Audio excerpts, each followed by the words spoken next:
Well, good afternoon, everyone. Welcome to our March edition of Market Insights. This will be the last Market Insights in the winter season. We're heading to spring coming here in a day or two. Everyone's looking forward to that after a rough winter. Before we get into today's topic, let's hear from our attorneys.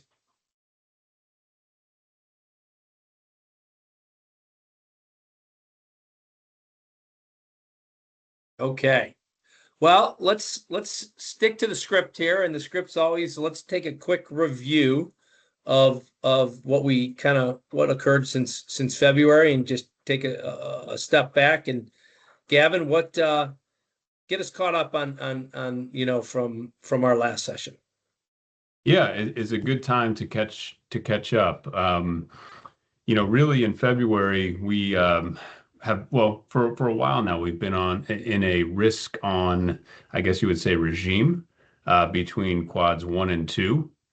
And as everyone knows, at the beginning of March, for a couple of weeks now, we've been in this conflict with Iran, the war in Iran. And so at the beginning of March, we wrote a note for Market Insights right after the conflict had started, and basically said, what's important now is to look at the duration of the conflict. Obviously, anytime you have, geopolitical tension in the Middle East, oil is probably what is going to react first, and we've seen that.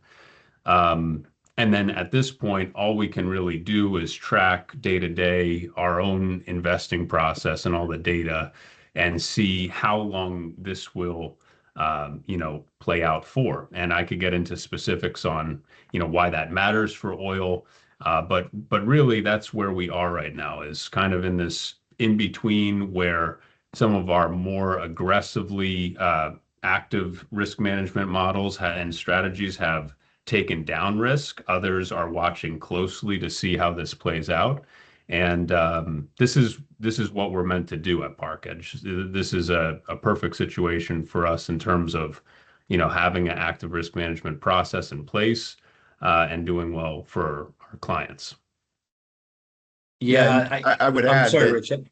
we recently transitioned to quad 3. So we had been, quad 1, might spend a month in quad 1, another month in quad 2, both are risk on. But, just since the end of last week, beginning of this week, quad 3 is now the dominant regime. And you can see this across all global assets. VIX is bullish, bond volatility is bullish, currency volatility is bullish, the US dollar index is bullish. Those are pretty clear signs of quad 3. We're not saying that this is going to be prolonged and we expect market downside. We're just saying that in this environment, you don't get paid as well to take risk. So we want to take risk down. Right. The combination of the dollar being bullish, bond volatility being bullish, currency volatility being bullish, also feeds through to liquidity. And although liquidity is still trending positive on a trending basis, it's positive. That's creating a negative impulse. So kind of going back to Gavin's comment about this is really, war duration contingent. The longer it takes, the more likely further negatives develop. But now that you have these variables that tend to have a inverse impact on liquidity, meaning if bond and currency volatility going up, the dollar going up has a negative impact on liquidity, that could flip liquidity negative. And then that will start to filter into, other dynamics. So we've seen enough change across global bond markets, have all changed their behavior in the last month. German yields, UK yields, Japanese yields, and now US yields are trending higher. And when you put the picture together, it just says this is an environment to take risk down. If it does end up being a more, protracted, military event, we're in a position of having already taken our risk down.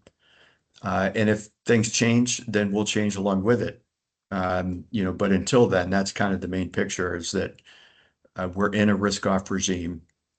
And it pays for us to listen to these various market signals that we have to tell us, when it's okay to put risk back on.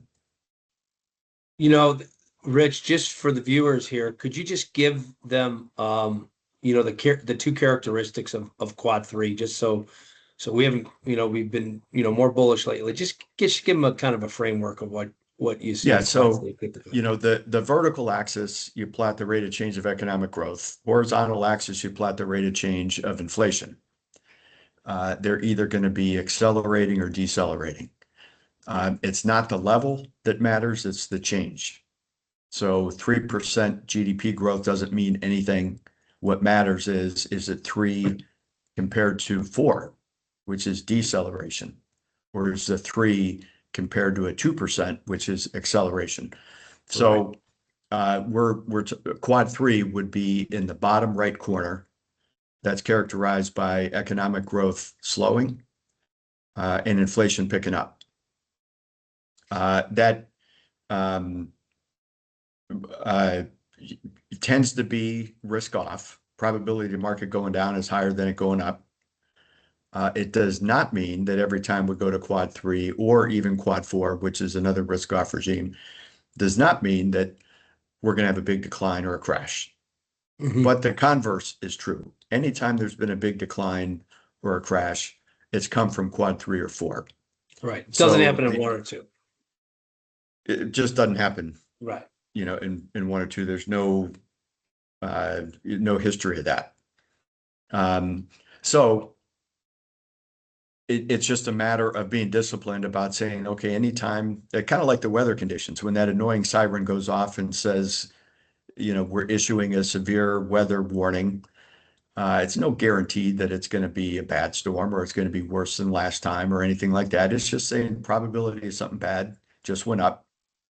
And, you might want to modify, your behavior accordingly. It's never going to be 100%. But what we're trying to identify is when the probabilities shift. Quad 1 and quad 2 probabilities are in our favor.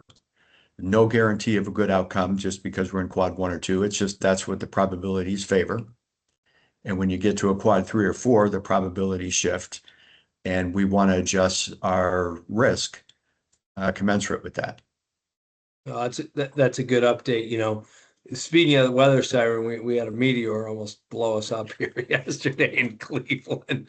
It's all the talk. It's all the rage in Cleveland, Ohio, that we were almost struck by a meteor traveling 44,000 miles an hour. I must be deaf or old because I didn't hear it. It was supposedly exploded over my house. So I just one of those things. So Gavin, anything to add to that? Or I think this was the topic. It's Iran is the topic Yeah. right now, let's be honest. I would just say, like, one simple call out might be that I would assume most clients who are in our strategies have been benefiting from, since we put the portfolios together. But so in that quad 3 environment, what types of bonds work well? Because a lot don't. Something that we've identified as an opportunity for a while now have been tips. So clients will see that position. I probably shouldn't say the ticker on this video, but tips, Treasury inflation protected securities, bonds that could actually benefit from inflation going higher. So there are things to do that we've done. And you could see that now that inflation expectations have come back up, though that position's doing quite well. So there's always something to do, always something to kind of figure out what's going on right now, how we can take advantage of things. And no, I think what Rich just said was just hit the nail on the head. Well, that's good. That's a good update. So, well, I think, that concludes today. I think we don't get into geopolitical events very often, but clearly this was for, on the front burner for, and everyone's thinking about it and how it's going to impact, not only, the country, but how it's going to impact their money. And I think we addressed that today. So, well, let's hope in April, Iran has passed us. We'll, as we said, we don't know, but we'll see how that plays out, and maybe things will shift back to a more bullish stance.